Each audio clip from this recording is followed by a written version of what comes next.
Здравствуйте, господа. Начинаем сегодняшний вебинар «Ваше здоровье в ваших руках». Сразу же хочу сказать, что в данный момент идет акция на нашем сайте «Тибетская формула», где вы можете получить скидку на все препараты компании «Тибетская формула». Переходите по данной ссылке, которая указана в правой части экрана. Правой, да? Это ж правая. В левой, да, от вас. В левой части экрана и сможете получить консультацию и... Сейчас я выключу.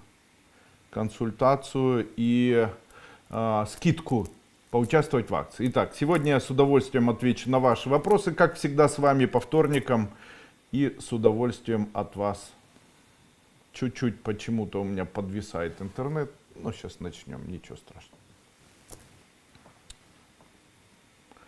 Хочу еще раз сказать, что наше общение связано с тибетской формулой и со здоровьем. Поэтому на вопросы, которые связаны с чем-то другим, я отвечать не буду, поэтому извините меня.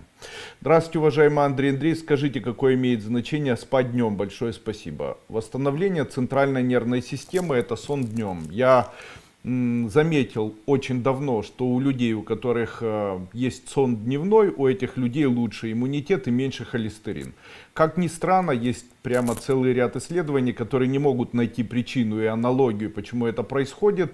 Есть исследования, которые утверждают, что у людей, которые имеют дневной сон хотя бы 1 час, снижается холестерин, в отличие от тех людей, у которых есть только ночной сон. Также говорится о том, что в случае, если человек спит и днем, и его сон не менее 7 или даже более часов, то у человека снижается за счет этого холестерин, но стоит человеку сместить циркадные ритмы на более позднее время и уменьшить сон, так чтобы сон был 4 часа или 5 часов, у человека начинает повышаться холестерин. Именно поэтому я часто говорю, уважаемые господа, следите за сном. В случае, если у вас не 7 часов и вы не можете спать полноценно ночью, то досыпайте днем, если такая возможность имеется. Поэтому являюсь ли я поклонниками дневного сна? Ну, скорее всего, более да, чем нет. Нужен ли сон днем человеку? Таких однозначных советов я дать не могу. Если есть возможность, спите, если нет возможности, не спите. Есть тип людей, которые не могут совершенно спать днем. Я отношусь к такому типу людей, холерическому. Поэтому я поздно ложусь, рано встаю и на протяжении дня не сплю. И сон днем для меня не является возможным, наверное, так как это сделать никак нельзя. Итак. А сколько вот спать днем? Ну, можно час, можно меньше. Здравствуйте, Андрей. Всем доброго времени суток. Марина Калашников. Здравствуйте, Марина. Здравствуйте, говорит. Здравствуйте, Ева Бондлаб. Здравствуйте. Елена Бражуна. Здравствуйте, у меня завтра 40 лет. Подскажите, есть ли специальные практики? Уже ответил. Марина. Андрей Андреевич, помогите, пожалуйста. Как избавиться от боли? Невралгии, воспалился тройничный нерв в затылочной части, стреляет в голову, иногда бывает стреляющая боль за ухом.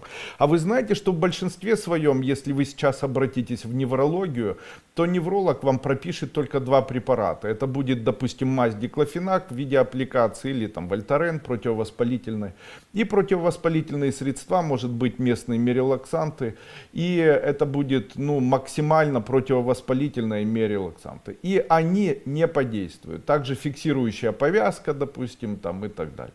Ну а чем же лечить? Очень многие забывают, что существует определенный витамин, который очень эффективно справляется с невралгиями. Этот витамин называется витамином П, или по-другому никотиновой кислотой.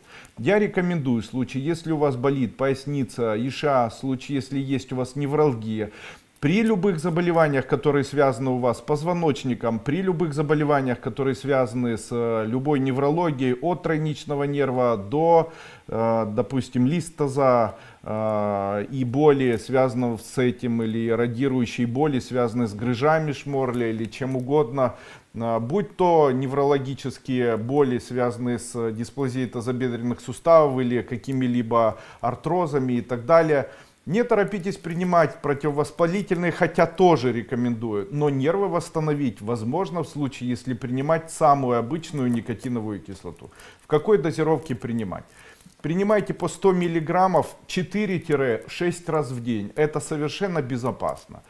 Сразу же хочу оговориться, что большие дозировки никотина, можно ли за раз принимать? Можно и за раз. Но хочу сразу сказать, что большие дозировки никотиновой кислоты создают эффект, и этот эффект описан ниже, он называется эффектом, эффектом повышения клеточной температуры или митохондриальным выбросом или увеличением температуры в митохондриях.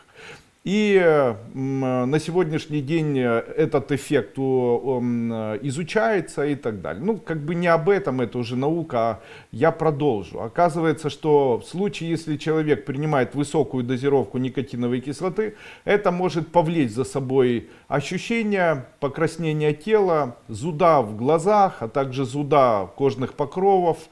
Покраснение кожных покровов, не стоит этого бояться. В это время просто необходимо увеличивать прием жидкости, увеличивать прием воды и не бояться этого. Обычно это проходит на протяжении 30-40 минут, поэтому все это время можно вести нормальный образ жизни, не особо обращая на это какое-то внимание. В случае, если плохо при этом, то есть смысл лечь и переждать, когда процесс вот такой, как нам кажется, аллергии закончится. При этом это не вызывает никаких аллергических реакций, это не приводит к отеку квинки, не приводит к каким-либо другим тяжелейшим видам течения аллергии. Поэтому не торопитесь принимать антигистаминные препараты, все в порядке.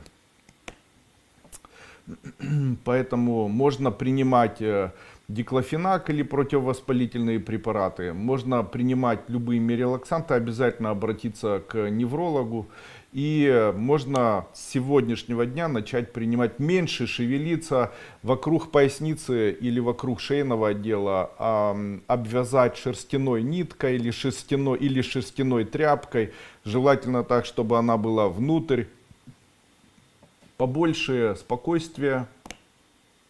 Никаких дополнительных массажей не нужно делать. Можно делать прокалывание ромбовидной мышцы на ягодице. Можно очень мягкие такие массажи делать. Но я, в общем-то, противник таких массажей. Я за фиксацию и за то, чтобы нервное воспаление снять.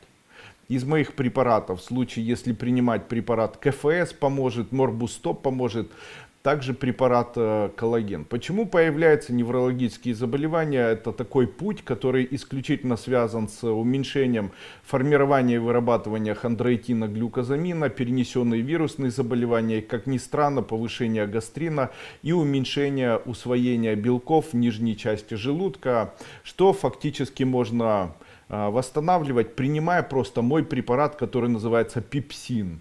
По 2 таблетки или даже по 3 таблетки 2 раза в день. Кстати, препарат пепсин хорошо себе зарекомендовал при повышении мочевой кислоты. Препарат пепсин, вы знаете, что у большинства людей, у которых появляется экзема или псориаз, или любые кожные заболевания, включая нейродермит, у этих людей всегда практически есть неусвоение белков. А также у таких людей практически всегда есть проблема, связанная с мочевой кислотой. А это еще что такое? Мочевая кислота появляется у человека в тот момент, когда как раз и не усваиваются белки. А почему белки не усваиваются? Они не усваиваются, потому что не происходит процесс расщепления.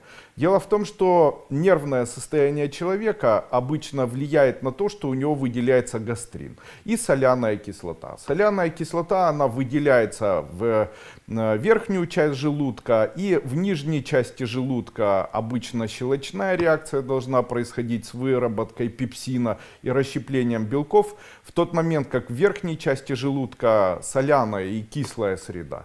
Но очень часто из-за того, что у человека есть нервное состояние, он реагирует, у него реакция на стрессовые ситуации, общие повышенные стрессы приводят к тому, что высокая кислотность верхней части желудка спускается в нижнюю часть желудка и приводит к тому, что пепсин не усваивается и не вырабатывается.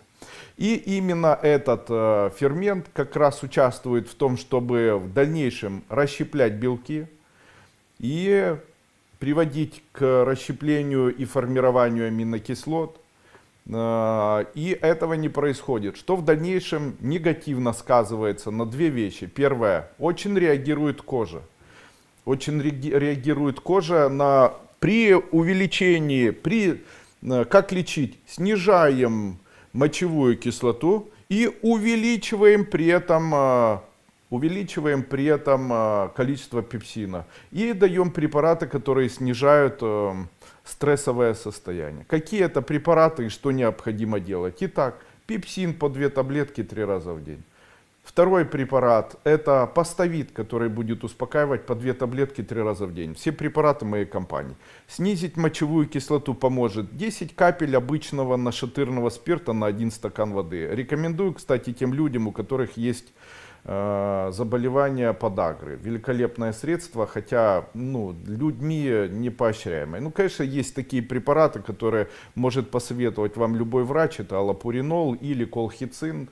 Колхицин продается за территорией постсоветских стран, а аллопуринол можно приобрести в каждой аптеке.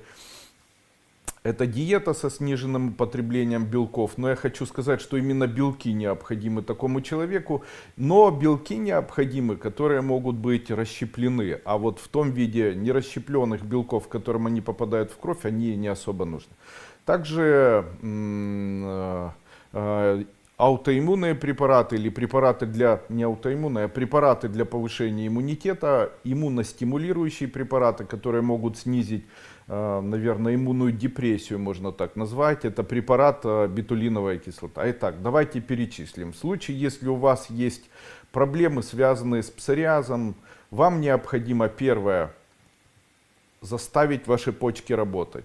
Потому что, скорее всего, у них есть проблема, связанная с почечной недостаточностью, с формированием подагры.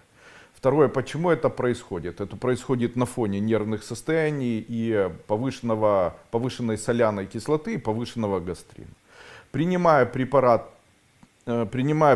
паставит, мы снижаем количество гастрина, который выделяется, фактически снижая кислотность нижнего отдела желудка. Принимаем дополнительно препарат пепсин для того, чтобы белки расщеплялись. И третий препарат, это препарат, мой препарат называется подагрин, но великолепный препарат есть, называется манкулит. Это препарат с высоким содержанием калия. Можно манкулит и урализ напополам. То есть 1 чайная ложка одного препарата и 1 чайная ложка другого препарата на 1 стакан воды. Такие проблемы, как подагра, такие проблемы, как повышенная мочевая кислота, с успехом лечатся моими препаратами манкулит и уролиз.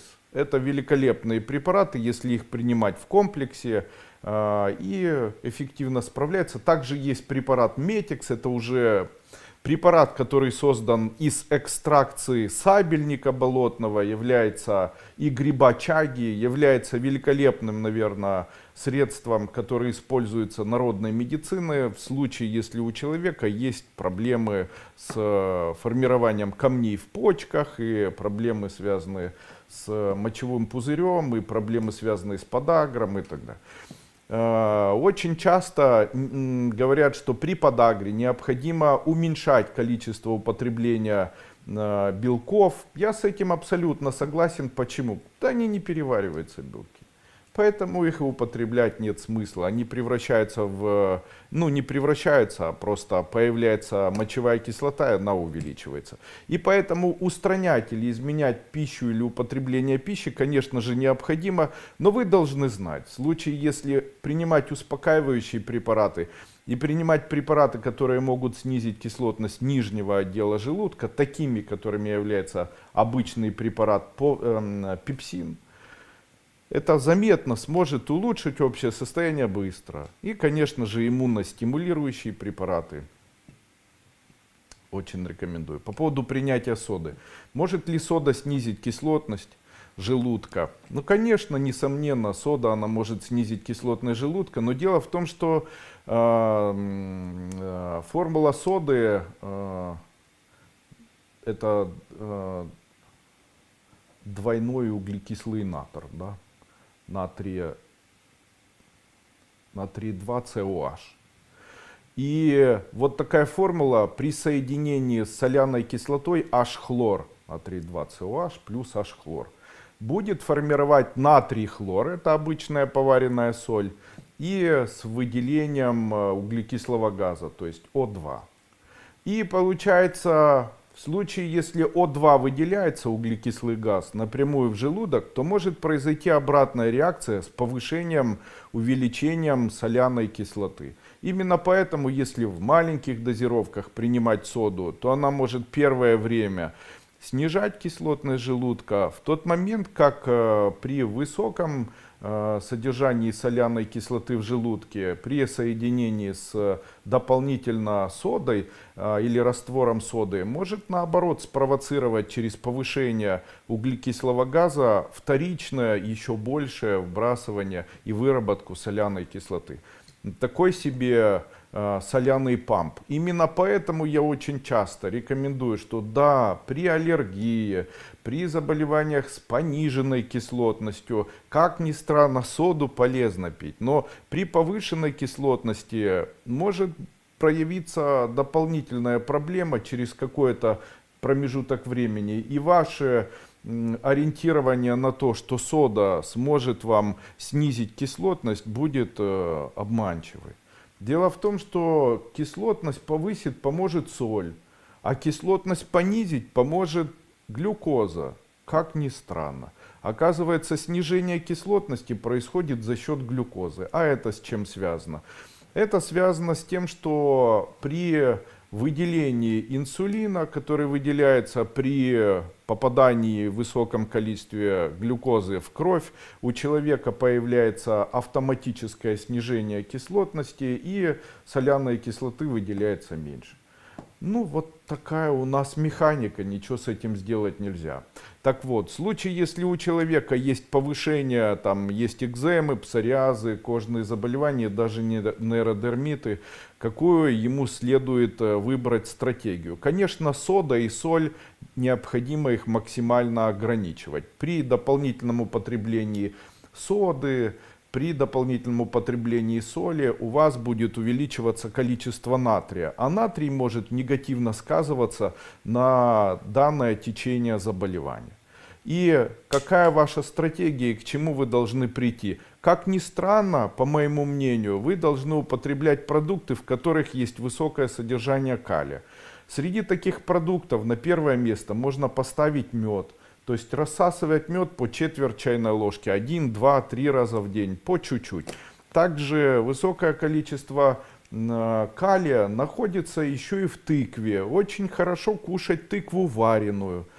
Очень хорошо кушать аскорбиновую кислоту, потому что аскорбиновая кислота, как ни странно, тоже воздействует на нижнюю часть нашего желудка и тоже, как ни странно, снижает кислотность нашего желудка. Особенно ниацин аскорбиновой кислоты, который находится в нашем препарате Бактомакс и Эмбрио Плюс. Кстати, великолепный препарат великолепный препарат Бактомакс, потому что помогает действительно справиться с заболеваниями аллергических реакций. И продолжим.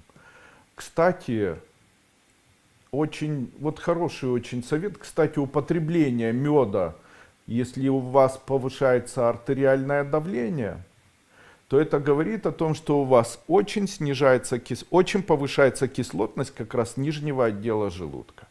И если в этот момент съесть или рассосать медленно четверть чайной ложки меда и посидеть спокойно, не нервничая, без телефона, то у вас снизится артериальное давление.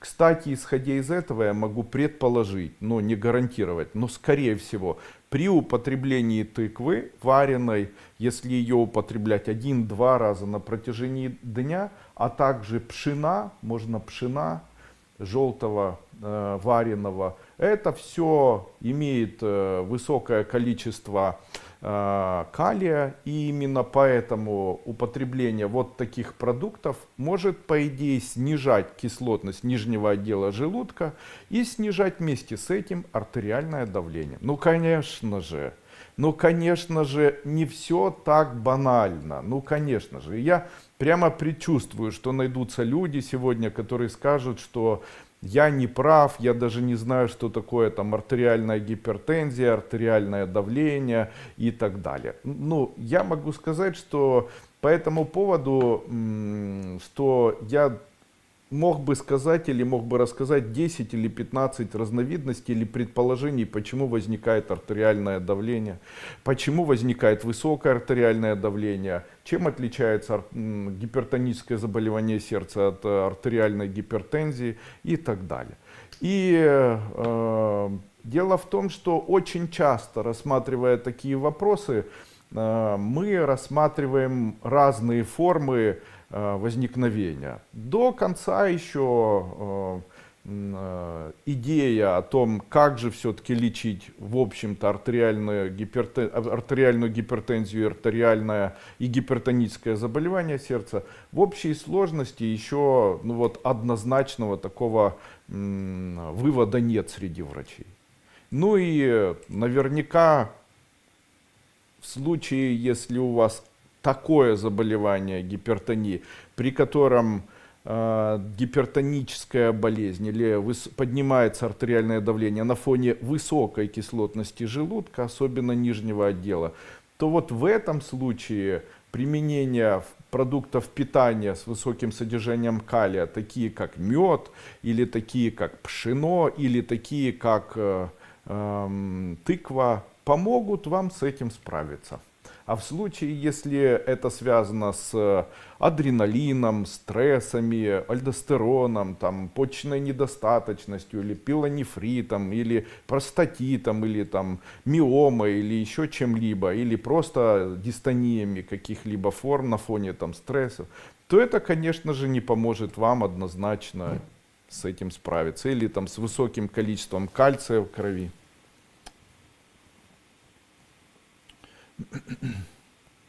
Наталья Совко. Больно поднимать руки. Да, это у вас связано с шейным остеохондрозом.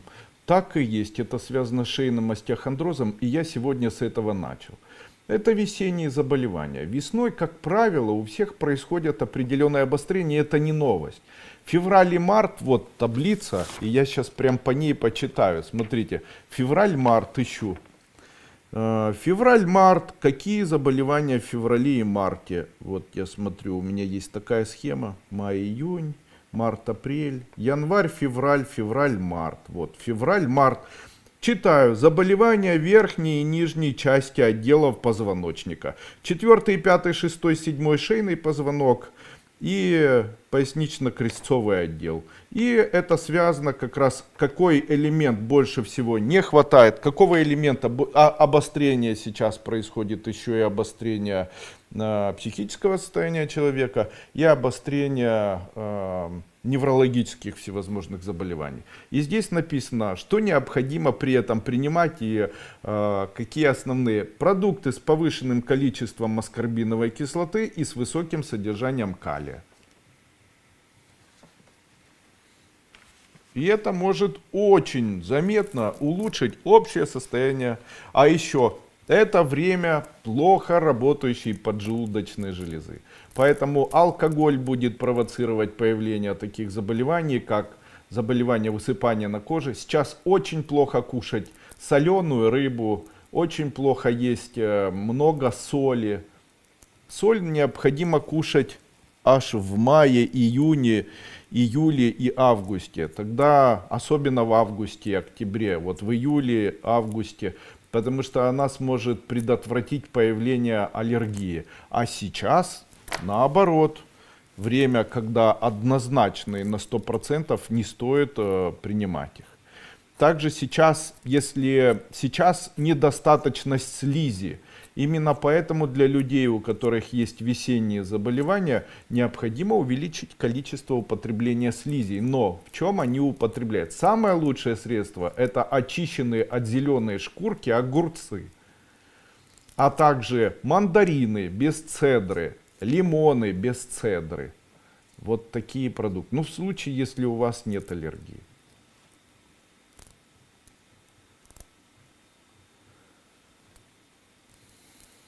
Элеонора Асланян, вы лучший. Не стоит.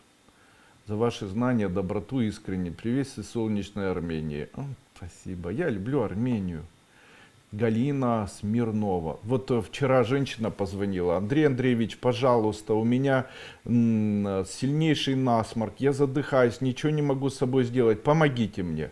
Ну, давайте приобретем препараты вот такие вот такие. Она мне говорит, я не могу, я нахожусь высоко в горах, мне для того, чтобы поехать в аптеку в этой стране, необходимо 2 часа на автобусе ехать. Я говорю, вам нечем лечиться, у меня ничего нет даже дома, я даже лечить, я не знаю, но у меня так мучает, я говорю ей, знаете, дайте какой-нибудь народный способ. Вот смотрите, человек мне позвонил, просит у меня, и я ему не откажу, конечно. Я говорю, ну что ж, будем вам помогать. Какие есть средства, которые могут помочь от насморка или при насморке, при активном. На ночь перед сном необходимо ноги попарить в теплой или горячей воде, и руки, и ноги. И после этого натереть их уксусом яблочным. Я говорю, у вас уксус есть? Она говорит, есть. Какой? Модена. Ну, натирайте моденой, он же кислый. Ну, натирайте моденой. А яблочный есть? Есть винный. Натирайте винным или моденой, я правда не знаю, какой из них кислее. Попарьте ножки, попарьте ручки, натерите уксусом, ложитесь спать. На улицу уже не выходите. Ну и второй вариант. Можно точно так же вместо уксуса оливковым маслом. А можно еще лучше касторовым маслом. Если натереть касторовым маслом, то эффект еще лучше. Такой вот несложный способ справиться с насморком. Кстати, можно патентировать.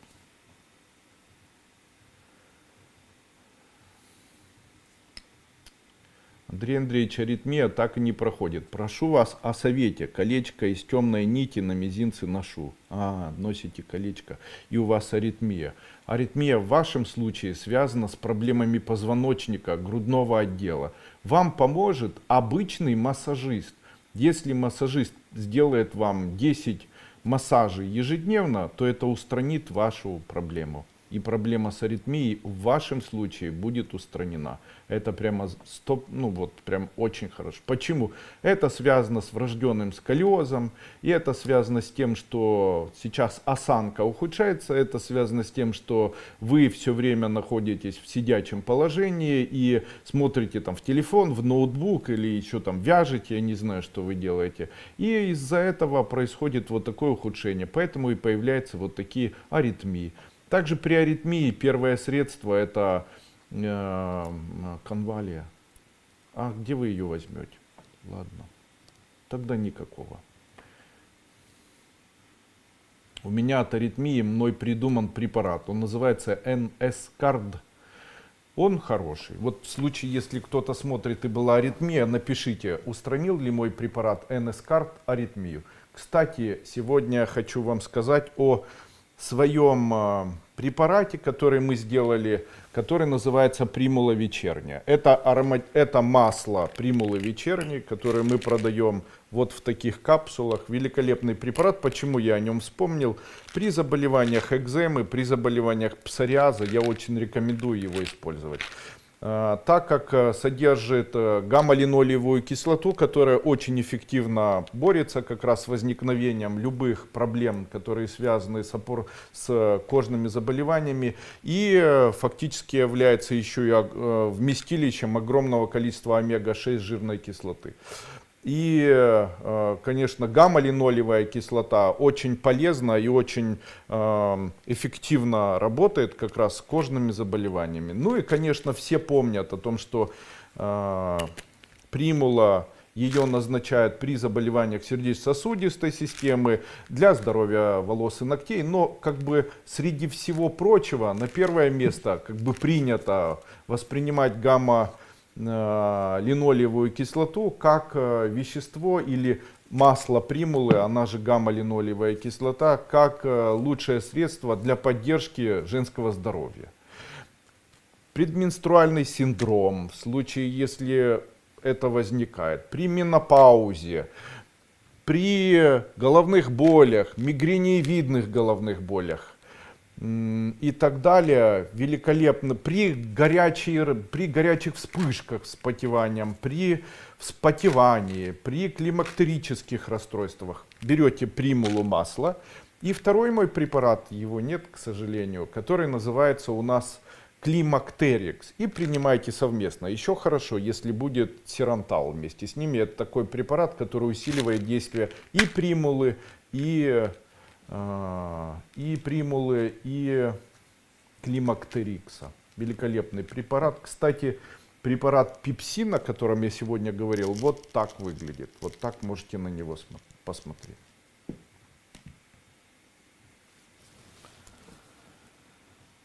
При артритах принимают в случае, если у человека есть артрит, который вызван климаксом, то принимают примулу, принимают климактерикс, принимают препараты еще поставит, принимают, не торопятся с тем, чтобы переходить на гормоны. Татес. Здравствуйте, кисты на веках, вокруг глаза. Что делать? Опять на операцию не хочу. Расти стало быстрее после 55. Вспоминала, что передали 2 женщины в трамвае, скидывали на меня, была молодая. Понятно. Есть средство такое, называется АСД, вторая фракция. И первая фракция тоже, кстати, подойдет, но вторая лучше. Берете АСД фракцию и вот эти кератомы, которые у вас возникают на веках, смазываете вот этой фракцией, и это помогает. Это безопасно. Единственное, старайтесь максимально сделать так, чтобы на слизистую оболочку АСД второй фракции не попадал. И можно убрать. Если это скинул кто-то, берете рисинку, дотрагиваетесь до кератом. После этого связываете на этой рисинке красную ниточку, завязываете на 3 узла. Говорите: во имя Сына, Отца и Святого Духа. После этого берете в какое-нибудь мокрое место, закапываете эту рисинку вместе с этой ниточкой и произносите: пусть гниет нить, и вместе с ней исчезнут бородавки. И после этого через левое плечо плюете, и все. От меня вам такой вот презент.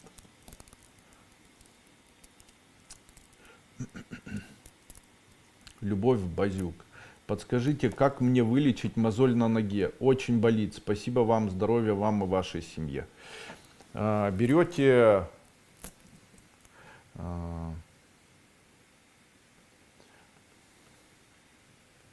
есть несколько способов. Берете обычную картошку и вот эту кожуру, которая есть на картофеле, вот эту кожуру моете, когда счищаете, то вот этим темным местом к мозолю и на ночь. И мозоль будет становиться мягче и мягче. Второй это алоэ вера. Берете алоэ вера кусочек, разрезаете и точно так же на мозоль. Третье это столетник растения. Берете, замачиваете напополам с водкой, настаиваете 3-5 дней. Хорошее средство. Берете яйцо в скорлупе, заливаете уксусом столовым, настаиваете 10 дней, потом взбиваете. И вот где у вас появляются вот такие мозоли, смазываете вот таким средством. Народный способ. Берется 4 иголки, одна игла железная берется и крест-накрест колется вокруг мозоля. После этого втыкается в зеленое яблоко свежее и ставится яблоко на окно. Ничего не говорится, когда яблоко засыхает, мозоль исчезает. Как-то так. Но опять-таки, с кем-то работает, с кем-то не работает. Я ничего сказать по этому поводу не могу. Гарантий на народные вот такие рецепты дать не могу. Но жаль, что их забыли. Потому что многие почему-то из них очень эффективны. А многие с одними людьми эффективны, а с другими нет. С чем это связано? С психосоматикой? Или это связано с внушаемостью? Ну, для того, чтобы как-то ответить на данный вопрос, необходимо произвести исследование. Но я вам хочу сказать по секрету, что на самом деле это никому не нужно. Вообще, мой секрет заключается в том, что когда вы... Хорошо быть здоровыми. Прям очень хорошо быть здоровыми. Но в тот момент, когда вы начнете болеть, то вы увидите, как это плохо. Почему это плохо? Многие люди считают, что если я заболею, то меня врачи вылечат. И напрасно. Правда. Очень напрасно, потому что очень часто так происходит, что у человека начинает болеть, допустим, ну вот что-нибудь, допустим, там листос. И листос это смещение позвонка, и человеку говорят, ну вот делайте гимнастику, принимайте противовоспалительные препараты, носите там воротник какой-нибудь или еще что-либо. И человек начинает принимать данные препараты месяц, при этом там ему скорее всего назначат противовоспалительный диклофенак, вместе может быть там с какими-то препаратами для улучшения работы желудка, может быть даже бифидобактериями, и ему не поможет. Миорелаксанты какие-либо назначат ему местного воздействия местного, ну может быть даже какую-то поддерживающую терапию витаминную, но в целом это заболевание, оно может длиться годами. Как и заболевание, там, эзофагиальный рефлюкс, как заболевание гастрит, как заболевание поджелудочной железы, как заболевание климакс, как заболевание миома, как заболевание, так как куча всего. Вот почему появилась компания «Тибетская формула» и почему я за то, чтобы это процветало. Потому что многие люди просто смеются с компанией «Тибетская формула», там, пишут очень плохие отзывы, там, ругаются и так далее, но им везет. Я не обижаюсь на таких людей, просто им в жизни очень повезло. Им очень повезло в том, что они еще не столкнулись с тем, что называется болезнь. А вот когда начнет у них болеть, когда они начнут ходить к врачам, которые будут, каждый из врачей будет согласно лечебному протоколу делать 3 вещи. Они будут выглядеть так: МРТ, КТ, рентген или флюорография. Дальше общий анализ крови или развернутый анализ крови. И вы будете делать так: у вас там, допустим, заболевание эзофагиальный рефлюкс, ГЭРБ, и вы будете приходить к врачу, он будет вам каждый раз назначать там производить исследование вашего желудочно-кишечного сока, или там капрограммы будет назначать вам, анализы, при этом вновь и вновь будет лечить, оно вновь и вновь не будет помогать, будет обостряться, и оно может годами, десятилетиями, всю жизнь может длиться. Я знал таких людей, у которых климакс длился там по 5 лет. Я знал людей, у которых, допустим, там заболевание, там боль в позвоночнике, она 30 лет была. То есть 30 лет человек ходил от одного невролога к другому, и уже его лечили в психиатрии, а это было заболевание позвоночника. И вправляли, и массажировали, там все что угодно делали. Но очень много есть таких заболеваний, и очень хорошо, что есть люди, которые возмущаются.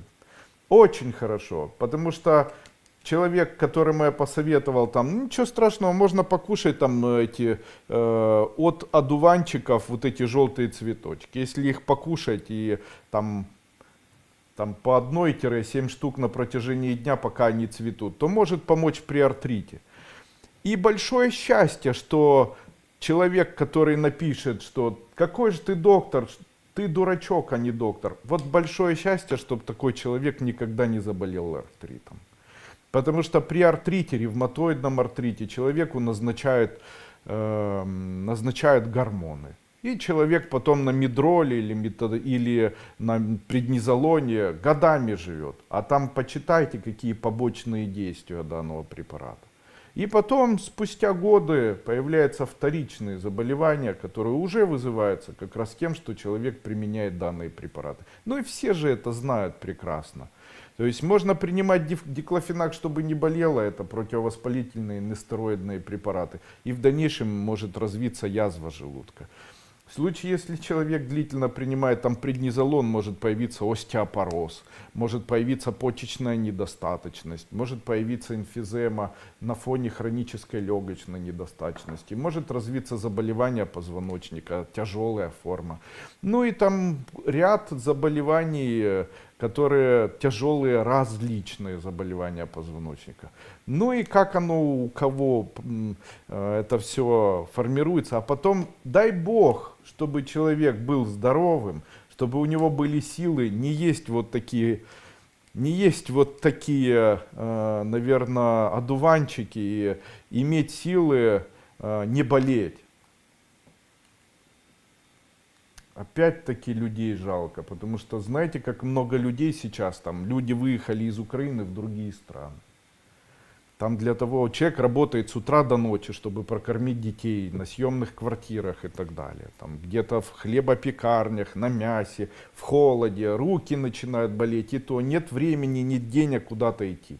И человека крутит, у него что-то болит, он начинает принимать там, к врачу сходит, тот нестероидные препараты. И загоняет себя плавно, здоровье ухудшается, ухудшается, ухудшается. И что потом делать? И большое счастье такое, что есть люди, которые возмущаются, потому что я понимаю, что они возмущаются, потому что они не прикоснулись к этому. Но не дай бог они прикоснутся, и поверьте мне, будут цепляться за каждый вот такой вот рецепт, который есть где угодно и кем угодно данный. Знаете, главное, чтобы не вредило. И, конечно, вот уксусом, конечно, легче всего пойти от ангины приобрести там ампицилин или левофлоксацин, или попринимать аугментин, да что угодно, амоксициклин, амоксициллин, даже стриптоцидом смазать там. И,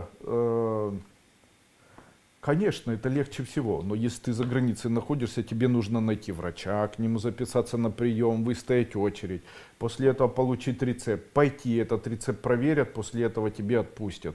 И еще непонятно, как это будет с тобой, и запишут через месяц, а тебе не помогает, а ты только через месяц записан. Понимаете?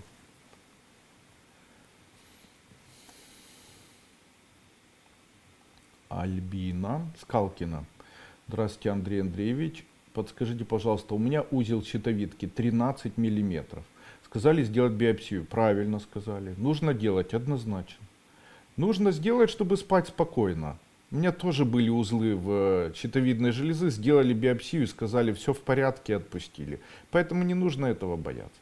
Все вот эти разговоры о том, что вот если сделать биопсию, потом 100% начнешь болеть. Нет, это неправда. Вообще. Комфи, здрасте, здоровья вам и вашей семье. Какие препараты ТФ помогут в лечении ВИЧ? Данный вопрос компрометирует меня, так как ВИЧ, согласно нашей медицины, является заболеванием, которое вылечить невозможно. Существует только поддерживающая терапия, и других терапий не существует. То есть это там таргетная терапия, где назначают целый ряд препаратов. Насколько я знаю, многие страны поддерживают. Можно найти программу, это программа, допустим, каких-либо мировых научно-исследовательских институтов, допустим, там Parexel, и узнать, где проводится бесплатная программа, где применяют терапию для лечения данных заболеваний, где будут за вами смотреть и получать будете совершенно бесплатно там какую-либо терапию. Но есть некоторые публикации, которые есть в Гугле, и одна из этих публикаций, возможно, ее удалят, я так предполагаю. Это публикация о бетулиновой кислоте и ее реакции на заболевание вирус иммунного дефицита. И там сказано, что есть ряд подтвержденных научно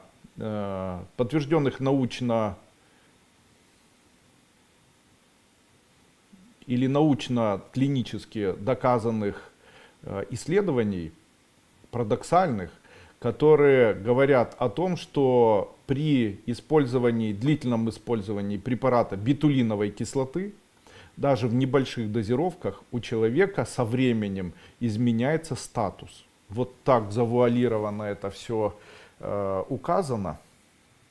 Но я хочу сказать вам, что это открытие, оно действительно достойно. И спасибо, что они дали надежду людям, которые которые сейчас получают терапию с ВИЧ, найти все-таки лазейку. И данный препарат, да, он у меня есть. Называется он бетулиновая кислота. Вообще я хочу вам сказать про бетулиновую кислоту, которую вырабатывает или которую делает моя компания. В чем уникальность? Когда мы в свое время решили изготавливать бетулиновую кислоту и столкнулись с чрезвычайно сложным процессом ее изготовления, оказалось, что можно было ее приобрести, как нам хотелось, в Китае.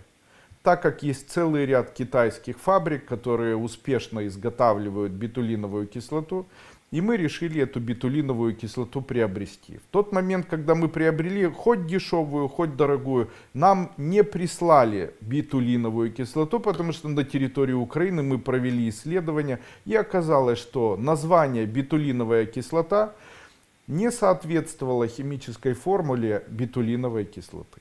Но они присылали нам в итоге самый обычный экстракт, который делали просто из березы. Экстракция березовой коры. Они ее производили следующим образом, очень смешно, кстати. Они брали обычную березовую кору, ее варили, после этого из нее выпаривали жидкость, делали гидратацию, делали вот такой экстракт.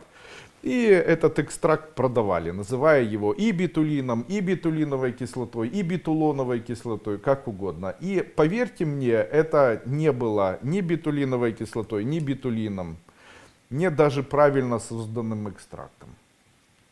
Количества бетулиновой кислоты там нет. То есть даже из этого экстракта выделить что-то невозможно, потому что если сварить, то уже бетулин, он же водонерастворимый, поэтому все, что в воде растворилось и высушилось, там ни бетулиновой кислоты, ни бетулина уже не будет. И когда мы решили искать бетулиновую кислоту, оказывается, что в тех странах, где бетулиновая кислота является лекарственным препаратом, приобрести ее можно, но она очень дорого стоит, такие как Америка, Германия. А в тех странах, где бетулиновая кислота, ее можно изготовить, допустим, как БАД, то, оказывается, не знают, каким образом ее изготовить, не используя прекурсоры, из которых в дальнейшем можно каким-то образом добывать наркотические средства. В нашей же стране мы придумали, а конкретно я придумал метод органический, при помощи которого можно в большом количестве добывать и бетулин, и бетулиновую кислоту, делать этот продукт органическим и делать этот продукт фактически уникальным. Я могу сказать, что применение на протяжении 7 месяцев бетулиновой кислотой у группы людей, у которых был поставлен диагноз артрит ревматоидный и ревматоидный полиартрит, на протяжении 7 месяцев сняли диагноз, и человека полностью теперь считают излечимым. Да, они принимали, эти люди, очень долгое время Медрол 4, вторая женщина Медрол 16, потом плавно это снижали, но после отмены, спустя 1-2 месяца, вновь приходилось начинать принимать препараты Медрол. И так длилось много лет. Применение нескольких месяцев, а именно больше, чем полгода, помогло избавиться от данных заболеваний. Сегодня буквально такое письмо получил, даже прочитаю его сейчас, если я найду.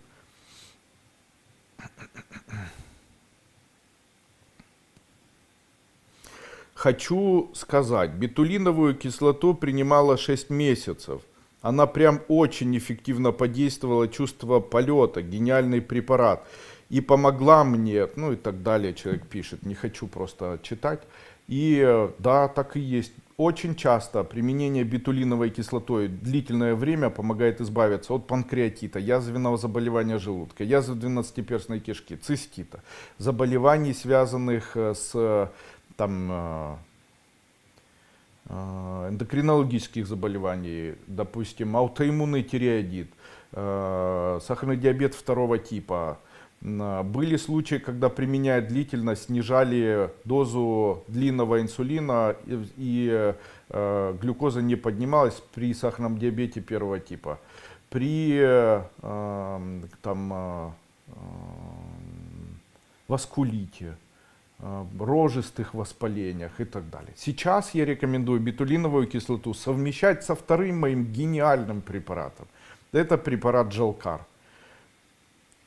Препарат Джалкар, если принимать препарат Джалкар при простудном заболевании, то простуда, которая длится 10, 15, 30 дней, может проходить за 2-3 дня. Причем в мягкой форме, бессимптомно, без соплей и больного горла, очень эффективно. И очень-очень в очень таком хорошем течении. То есть без агрессивных без повышения соя, без повышения температуры, без воспалительных процессов и так далее. Великолепный препарат, очень рекомендую тем людям, которые хотят, которые имеют ярко выраженные аутоиммунные заболевания. Вера Кирендясова, подскажите, как можно сейчас приобрести эмбрионазин? А эмбрионазин напишите мне в Телеграм, и я вам продам. У меня все есть.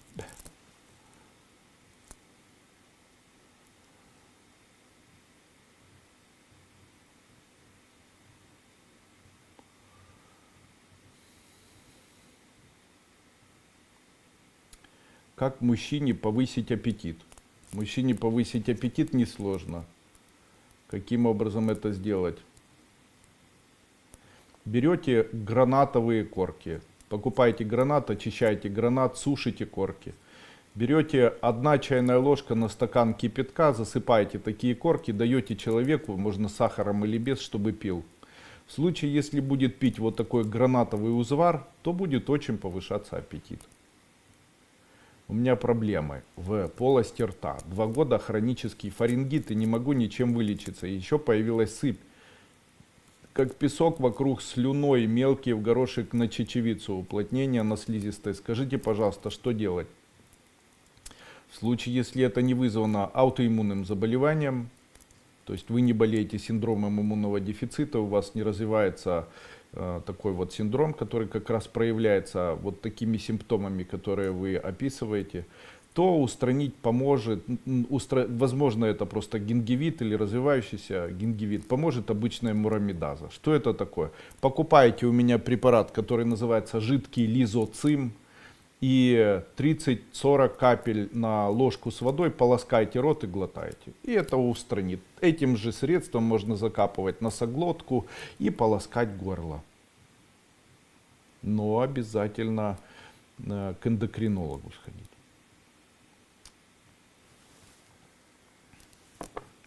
Лариса Мамонова. Гликоцитрохроминовый спрей можно принимать постоянно профилактически, также глюконорм, карнитин, пикалинат хрома и жирстресс. Можно хоть всю жизнь, они совершенно безопасные. Все препараты нашей компании, они прошли гигиенические заключения, также ряд препаратов прошли еще и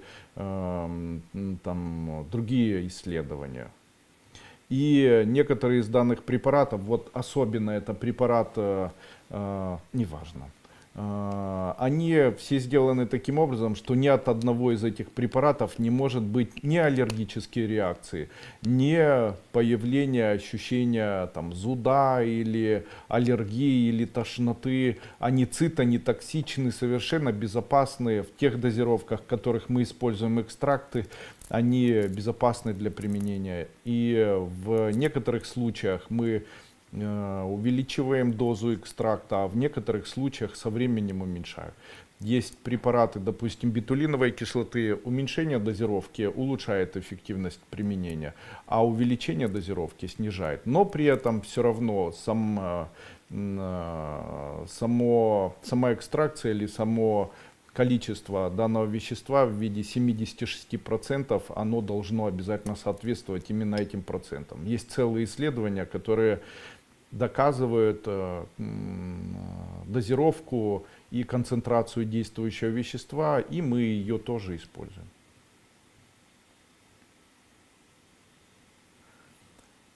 Ой, хумор Назарова. Привет. Не отвечаю на слово привет, неинтересно. Давайте вы ко мне на вы, я к вам на вы. Я вам не отвечу привет, и вы мне не интересны. Вследствие болезни и приема препаратов.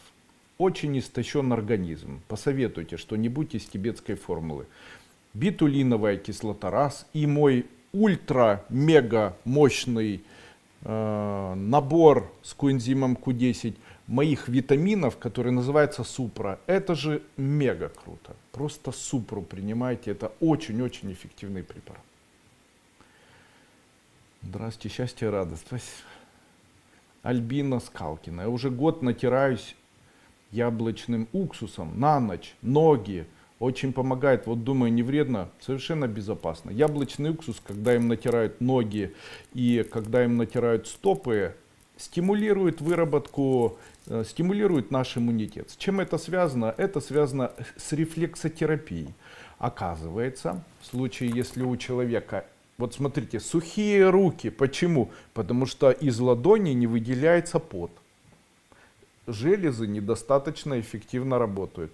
Поэтому первый признак засыхания рук, сухие руки. Что необходимо делать? Необходимо смазывать уксусом. Тогда начнут эффективнее работать эти железы. А в случае, при этом, если потеют, то тоже можно смазывать. При этом великолепное средство для... А что там находится? На ладонях и на стопах находятся там находятся меридианы и точки, которые используются широко в рефлексологии.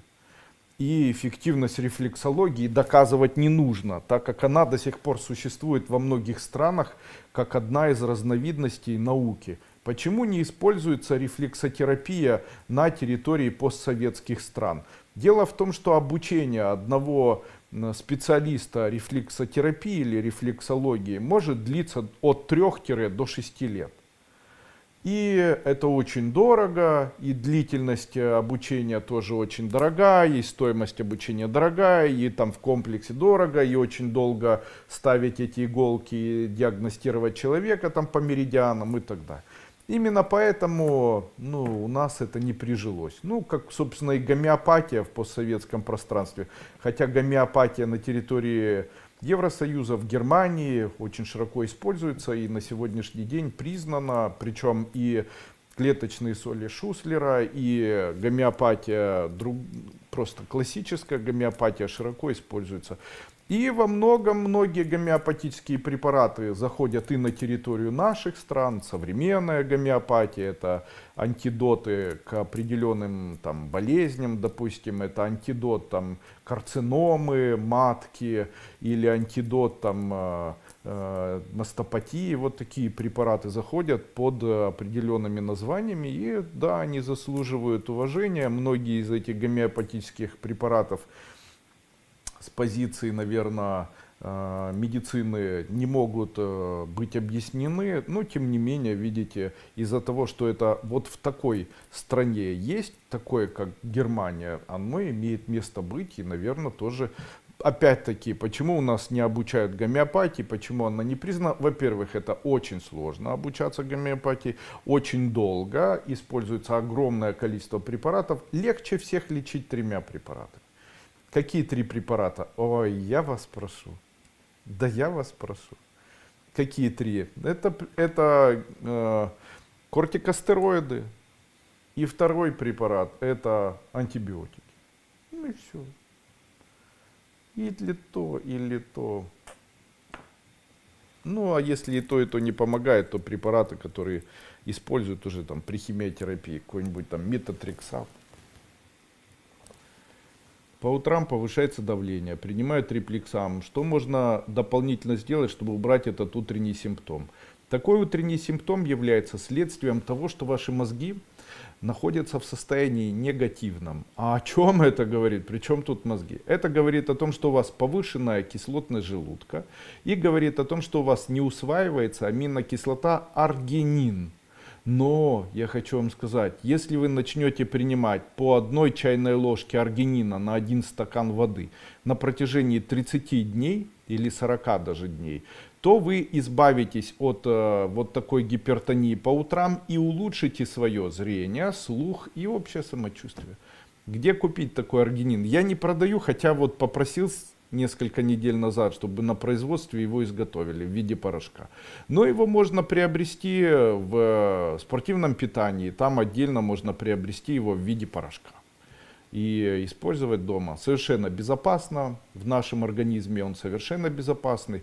Дополнительный прием аргинина может стимулировать снижение как раз кислотности нижнего отдела желудка, улучшение усвоения пепсина. Усвоение аргинина приводит к восстановлению мозговой деятельности и, как правило, к увеличению кровеносной деятельности нашего мозга, снижению холестерина, устранению и улучшению проницаемости тонких сосудов и капилляров, включая легочную систему, включая кожную систему. Одним словом, великолепный препарат. Можно пропить еще никотиновую кислоту, так как одна из особенностей никотиновой кислоты заключается в том, что она устраняет тромботизацию самых коротких сосудов, кожных сосудов, таким образом разгружая целую кровеносную систему. Из моих препаратов великолепный препарат Соня, очень рекомендую, который сделан на основе экстракта соняшника или подсолнуха. Также есть у меня такой препарат, который называется экстракт конского каштана. Если у вас есть проблемы вен, проблемы тромбоза, высокий холестерин, атеросклероз развивающийся, принимайте одна таблетка перед сном. Великолепный препарат, зрение улучшается, слух улучшается, самочувствие улучшается.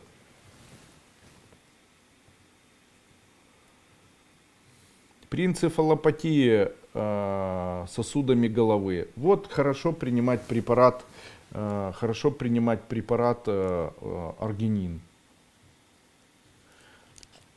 Что пить из ваших препаратов? Пилапепсин, бетаин, гидрохлорид. Было лучше буквально мало времени. Что посоветуете при пониженной кислотности? При пониженной кислотности, как ни странно, очень рекомендую рассасывать соль, а также принимать воду, которая называется вода карбоновая. Она повышает кислотность. Нет. Вода не карбоновая, а наоборот солью, хлоридная. Вот вам необходимо наоборот карбоновую не принимать, а хлоридную принимать. Такая хлоридная вода — это поляна квасова. Обязательно такой водичкой. А еще соль рассасывайте. Берете соль, прямо чуть-чуть соли на руку, в рот рассасываете и глотаете. Чем повысить еще кислотность желудка? Повысить кислотность желудка поможет специя гвоздика. Берете специю гвоздика, рассасываете ее, разжевываете, глотаете. Делайте это 3 раза в день на протяжении 1-2 месяцев. Это повысит кислотность желудка. Еще ягоды, которые называются ягодами можжевельника. Берете ягоды можжевельника, каждый день разжевываете по одной ягодке 4, 5, 6 раз в день. Они продаются, они стоят дешево. Из моих препаратов для повышения кислотности бетулиновая, препарат называется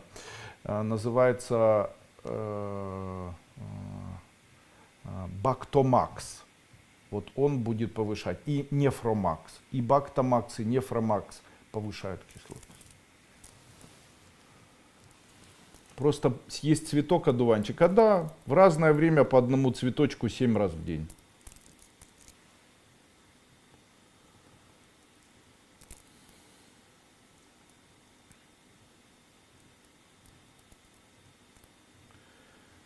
Тибетская формула — хороший препарат. Спасибо. Всегда говорю, значит, не заболела еще. Супер. Спасибо, наш гуру, что помогаешь на его. Давайте без тыканья, слушайте. Людмила, Беларусь. Неприятно это, то, что вы тыкаете мне. Несмотря на ваш возраст, мы вместе детей не крестили, вы мне никто. Побольше уважения, слушайте. К чему это тыканье? Марина, как вы относитесь к циолиту и как его использовать? Я считаю, что циолит можно использовать при заболеваниях артроза.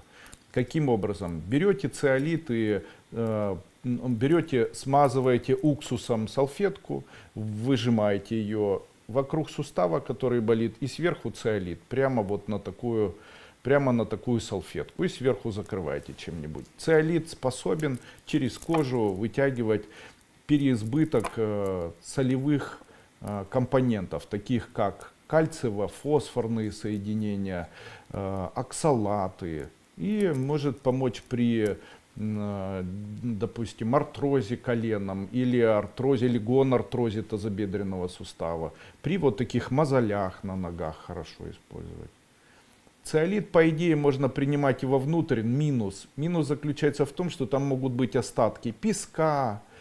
Вообще циолит это ж по идее глина. Но я могу сказать, что лучше использовать все-таки глины. Уже если есть такая глина очищенная в нашей компании, безопасная. Потому что когда исследуешь глину, оказывается, что есть большое количество железа в глине, может быть токсичные материалы, даже находился, даже и радиоактивные изотопы могут быть. И могут быть токсические вещества, могут быть там пилоиды, они могут быть в высоком количестве и токсичные. Ну и я считаю, что все-таки к циолитам и каолинам необходимо особое отношение, потому что если это в виде аппликации, то да. Там на щитовидную железу в виде аппликации будет устранять там узлы, помогать охлаждать там щитовидную железу. А вот вовнутрь, ну все-таки, если не очищенное, то не нужно. Принимала бетулиновую кислоту и триптофан и бетулин. Хорошо похудела, помолодела. Супер, спасибо вам, уважаемый Андрей Андреевич. Пожалуйста. Можно ли принимать элергинин, таблетки от давления и статины одновременно? Да. Отлично выглядите после марафона. Спасибо. Заговоры, чтобы похудеть, не дадите? Нет, конечно. Здравствуйте. По УЗИ поставили диагноз фиброз печени. Ацетиланина, трансфераза 86, аланина, ТФ 128, гептралур, сасан, принимаю печень перемолот по вашим, печень перемолота по. Что можно из народных средств? Поможет березовый сок. Пейте березовый сок сейчас, который появится, как можно больше. Также возьмите куриные от курочек молодых эти желчные пузыри и один желчный пузырь завязываете вот так туго или самим вот этим желчным протоком обвязывайте и глотайте, запивая водой 1 раз в день, 7 дней подряд. Пейте кумыс, парное молоко, по чуть-чуть, маленькими глоточками через трубочку. Как лечить аллергию на металл? К примеру, от ремня пряжка вызывает раздражение. Выбросьте пряжку, зачем вам это нужно? Значит, какой-то материал токсичный. Ваш организм вам подсказывает, что не нужно вам носить железо на себе. То зачем вы его носите? Очень часто у людей развиваются заболевания с высокой концентрацией железа в теле, токсическое отравление. Почему? Вода плохая, может быть цитохроматоз на фоне каких-либо заболеваний поджелудочной железы или надпочечников. И может быть и на фоне туберкулеза, отравление железом — это очень частое явление. И человек не может носить на себе железо, любая реакция с железом будет вызывать аллергию. Почему? Вода. Не верьте тому, что вода чистая течет из-под крана. Вода очень часто является... Какая вода самая плохая? Вот как ни странно, люди больше всего отравляются как раз не хлоркой, не фтором, а вот как раз больше всего и происходит отравление железом. Ржавчина, просто вода в большинстве своем имеет большое количество железа. Очищается через вот такие фильтра, которые продаются угольные, железо не очищается. Поэтому проведите, не поленитесь, возьмите и проведите исследование воды, которые вы принимаете дома, посмотрите, каких компонентов у вас больше, и стремитесь к тому, чтобы этих компонентов, или найдите антидот, который эти компоненты в дальнейшем будет либо выводить из вашего организма. А какие это антидоты? В нашей компании есть разработанный препарат, называется этилен диметил.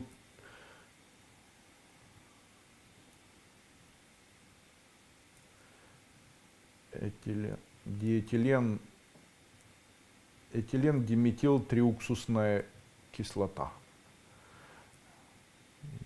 Диэтилен трифосфатуксусная кислота. ЕДТА. Да, она диэтилен триуксусная. Ну ладно. И вот ее можно принимать. Называется этот препарат у нас ЕМА. В чем особенность приема данного препарата? Если принимать данный препарат по 1 чайной ложке на стакан воды, то в чем особенность препарата? Он может объединяться с металлами токсическими соединениями, которые находятся в нашем организме. И самое прекрасное заключается в том, что данный препарат свободно выводится через почки и никаким образом не остается в организме. Никак, нигде. Но при этом проникает или проникновенная способность его высокая, и он является одним из гематосорбентов, тотально улучшающие показатели гомеостаза, и очень широко применяется, если у человека есть стоят пломбы там свинцовые какие-нибудь, у человека работа была связана с этим, там очень часто мы готовим пищу, у нас есть там очень много контактов с водой, очень много контактов там с поясом, контакты через жидкости всевозможные, там неочищенная вода, гербициды, пестициды, водой поливают фрукты, овощи, это все потом человек ест, это все потом проникает, и некоторые металлы, они накапливаются в организме. Среди опасных самых это фторы, конечно, это, конечно же, железо в большом количестве, это токсические компоненты, которыми могут быть будь какие металлы, просто они в виде оксидов. Оксида железа, то бишь ржавчина, там оксид меди в виде купороса, который используют, когда растения поливают. Это может быть там оксиды хрома или просто хром, там в случае, если вокруг находятся линии высоковольтных передачи, там под ними что-то растет и на них выливается там жидкость, то алюминий, всевозможные отравления алюминиями на фоне применения там препаратов от повышенной кислотности, ну типа там альмагель какой-нибудь и так далее. И это все в комплексе денол. И это все в комплексе может приводить человека к тому, что у него накапливаются такие вещества. И единственный антидот этому всему — это препарат ЕМА. 1 чайная ложка на стакан воды, желательно 30 дней подряд. И после этого организм очищается от всех токсических металлов, и человек начинает себя хорошо чувствовать. Когда-то даже лекцию читал, что если переизбыток свинца у человека, там появляются грибки на ногтях. В случае, если есть токсические элементы, такие как вольфрам, ванадий, если есть переизбыток если переизбыток бора, в случае, если переизбыток, если есть оксиды цинка, то у человека может появляться там грибок в ушах. Рассказывал о том, что есть исследования по краеугольной глаукоме, при которой обнаруживают 4-валентный хром и соединение хрома в организме. Ну и там целый ряд вот этих исследований описаны очень хорошо в научной работе Каплуненко, которая называется «Наноаквахилатические соединения в природе», и исследование, ну такое широкое исследование, такое, наверное, страниц на 70 или 80, это его докторская работа, его отец занимался, после этого он. Институт наноаквахилатов, и исследование называется «Наноаквахилаты», книгу написал Каплуненко и, по-моему, Оскурняк. Могу забыть. Нина Шухлина. Очень даже, причем Нина Александровна. Здравствуйте, Андрей Андреевич. Здравствуйте, Нина Александровна. Нет координации движений, хожу с скандинавскими палками. Поверьте, я верю вам.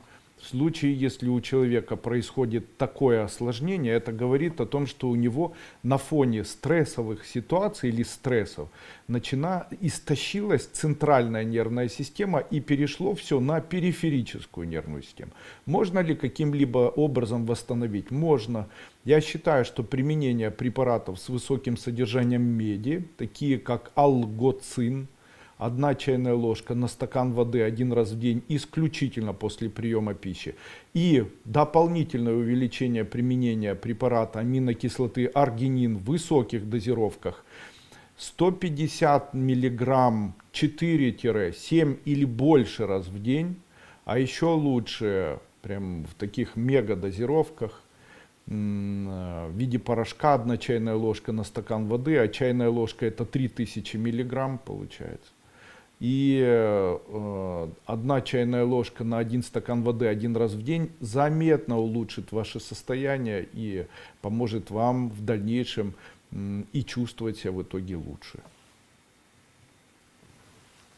Я желаю всем здоровья. Очень быстро сегодня расскажу о препаратах, которые лежат передо мной. Женьшень повышает иммунитет человека, улучшает, полезен людям астенического типа телосложения в случае, если есть анемия разных форм, в случае, если есть усталость, синдром хронической усталости, также вызванный перенесенным заболеванием, рекомендую принимать женьшень. Женьшень в переводе шень это мозг, а жень сила. Женьшень это сила мозга. Поэтому фактически дает силу жизни, силу мозгу препарат женьшень. L-тирозин. Аминокислота, которая участвует или является прекурсором L-триптофана и прекурсором возникновения щитовидной железы проутерокса L-тироксина, то есть аутоиммунного формирования аутоиммунных реакций, которые происходят за счет тироксина. Поэтому L-тирозин полезен тем людям, у которых есть маломальские заболевания аутоиммунные, связанные с щитовидной железой. То есть при повышении АТ-ТПО, при диагнозе аутоиммунный тиреоидит рекомендую L-тироксин как дополнительную терапию и лечение. При заболеваниях артрит очень хороший препарат. При заболеваниях ревматизм, артрит, ревматоидный артрит, воспаление легких, воспаление позвоночника, воспаление суставов рекомендую L-тирозин принимать совместно с препаратом селен. Вот. Пепсин о нем сегодня рассказывал, марула тоже о нем сегодня рассказывал, трибулус в случае, если вы женщина и у вас нет либидо, то есть у вас не появляется желания сексуального, и муж там страдает от этого, или у мужа не появляется сексуальное желание, и вы страдаете от этого, поможет препарат трибулус. 1 таблетка 2 раза в день. Для улучшения либидо. Дело в том, что когда у женщины снижается либидо, то это говорит о том, что у нее снижается тестостерон. И применение тестостерона улучшает у женщины как раз желание и восстанавливает семью. Экстракт конского каштана, о котором я рассказывал, используем или изготавливает вообще в мире только наша компания, так как мы используем сложный механизм выделения данной экстракции, создания данной экстракции.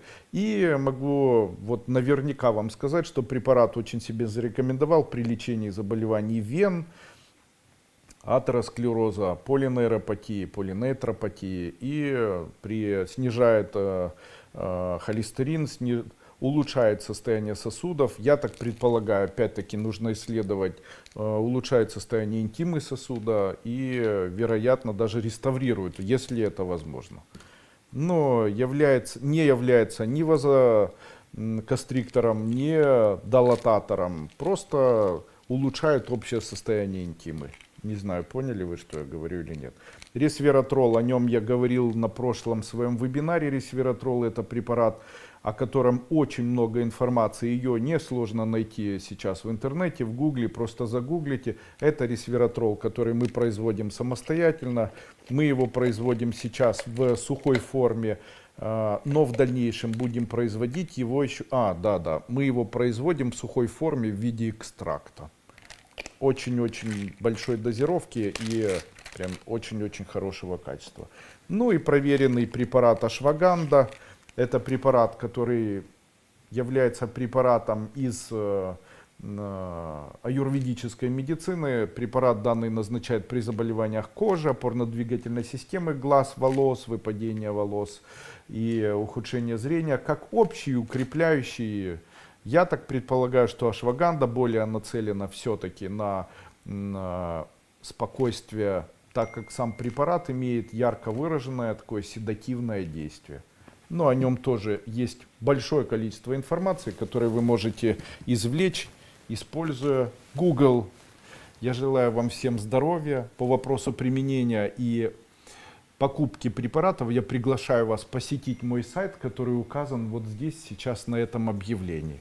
Также вы можете перейти сегодня на сайт, приобрести препараты, так как сейчас проходит акция и на многие препараты есть достаточно большая скидка.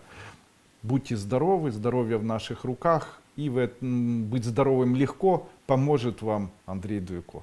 Буду очень признателен, если оставите свои сообщения после окончания